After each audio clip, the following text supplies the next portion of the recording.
Welcome to This Week in Allergy and Immunology. This week we're covering 10 notable papers spanning early life allergy prevention and microbiome dynamics, advanced management strategies for severe asthma and type 2 airway diseases, and novel therapeutic interventions for systemic and localized allergic disorders.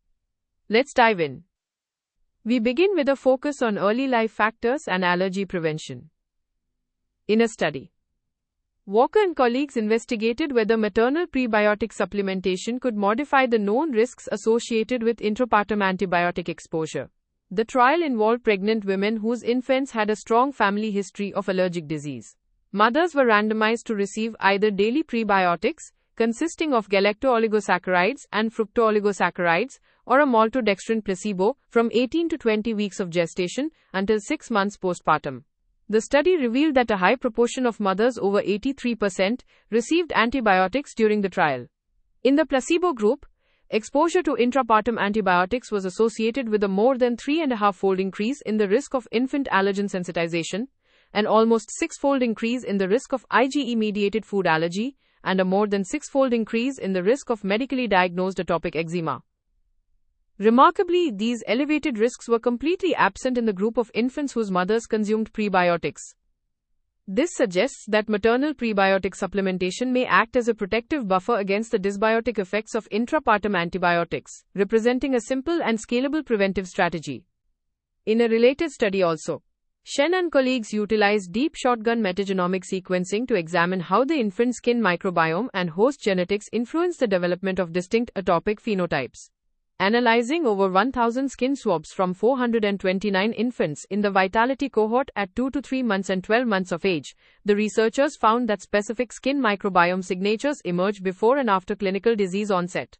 At 12 months, infants with atopic dermatitis alone showed an enrichment of Staphylococcus epidermidis, whereas those with co-occurring food allergy exhibited a depletion of Staphylococcus hominis and Lactococcus species, alongside an enrichment of Dermacoccus nichinomiensis and Malassezia slophia.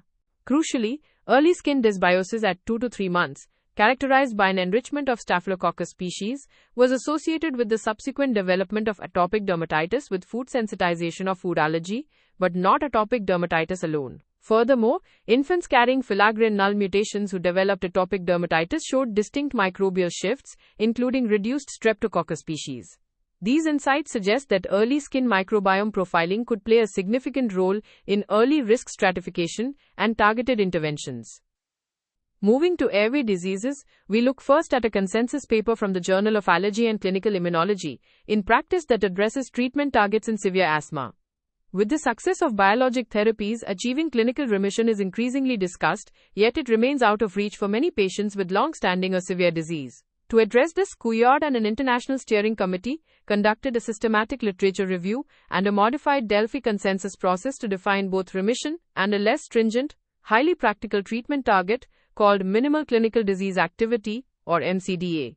These definitions establish clear, multi-domain criteria spanning asthma exacerbations, systemic corticosteroid use, lung function, and patient-reported quality of life.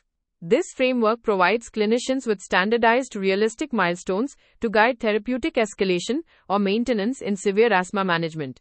In a related clinical investigation, Vait and colleagues evaluated the frequency and clinical relevance of residual bronchodilator responsiveness in adults with moderate to severe asthma who were already receiving maintenance therapy. In a cohort of 248 adults, the researchers withheld short-acting bronchodilators for 12 hours but continued regular maintenance therapy before performing spirometry. They found that residual bronchodilator responsiveness was present in approximately 23% of patients on active maintenance. Patients with this residual responsiveness had significantly higher type 2 inflammatory biomarkers, including sputum eosinophils and fraction of exhaled nitric oxide, despite receiving high-dose inhaled corticosteroids. They also demonstrated more frequent fixed airflow obstruction, greater small airway dysfunction, poorer asthma control, and a higher rate of frequent exacerbations. This simple, widely available physiological marker effectively identifies a subset of patients with refractory type 2 inflammation and high residual disease burden who may benefit from treatment optimization or biologic therapies. For patients with severe upper airway type 2 disease, a post-hoc analysis of the phase 3 Waypoint trial Asthma and Immunology evaluated the efficacy of the anti-TSLP monoclonal antibody, tezepelumab, in severe chronic rhinosinusitis with nasal polyps. Fujita and colleagues assessed outcomes across subgroups defined by the Japanese Epidemiological Survey of Refractory Eosinophilic Chronic Rhinosinusitis or ECRS. Among 408 patients randomized to receive tezepelumab 210 mg or placebo every 4 weeks, tezepelumab demonstrated robust and consistent efficacy. At week 52, patients treated with tezepelumab showed substantial reductions in both the total nasal polyp score and the biweekly mean nasal congestion score compared to placebo, regardless of whether they belong to the non-ECRS, mild, moderate or severe eosinophilic subgroups. Secondary outcomes including olfactory improvement, quality of life scores, and the need for surgery or systemic corticosteroids were also consistently improved, reinforcing tezepelumab's potential as a highly effective treatment across the entire spectrum of severe chronic rhinosinusitis with nasal polyps. Next, we examine advances in novel therapeutics and delivery systems. In the field of chronic spontaneous urticaria, Hyde and colleagues published a Phase 2, a randomized, double-blind trial in Allergy International, evaluating TAS-5315, a novel once-daily oral Bruton's tyrosine kinase, or BTK, inhibitor. The study randomized 126 patients with moderate to severe urticaria, inadequately controlled by second-generation H1 antihistamines to receive one of 5 active doses of TAS-5315 or placebo for 12 weeks. The primary endpoint was the change from baseline in the Weekly Urticaria Activity Score or UAS7 at week 12.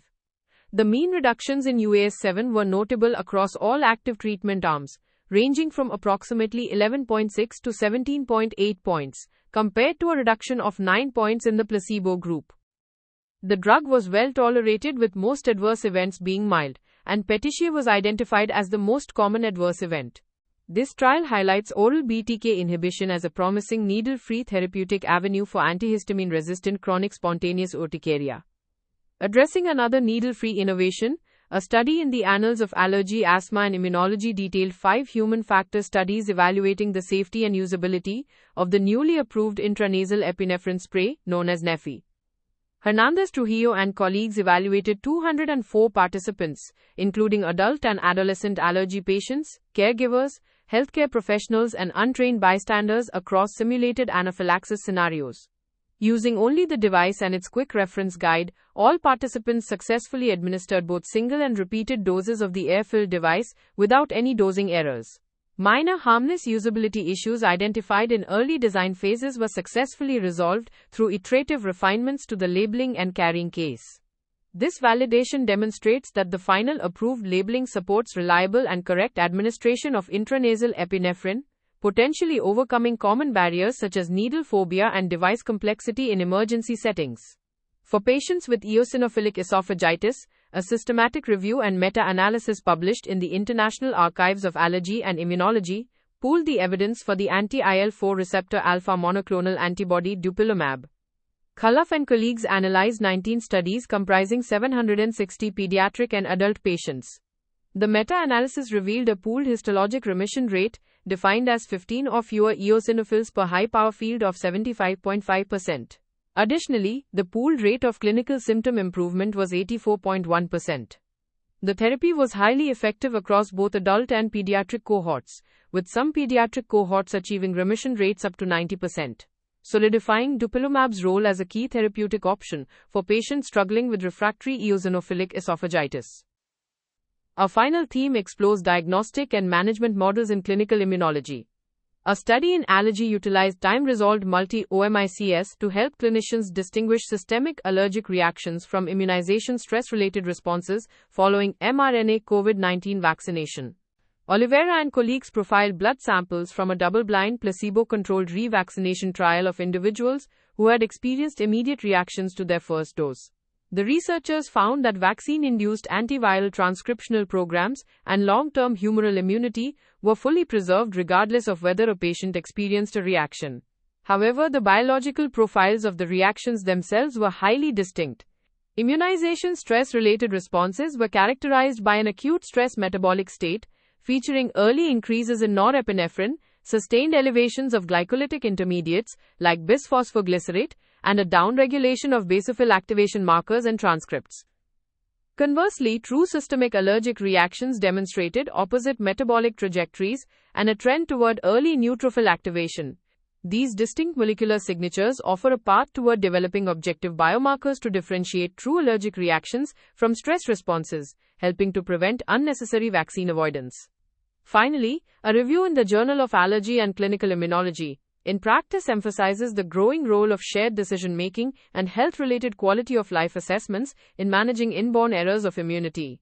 Lawrence and colleagues discuss how advances in genetic testing and newborn screening have transformed the management landscape, making patient-reported outcomes critical.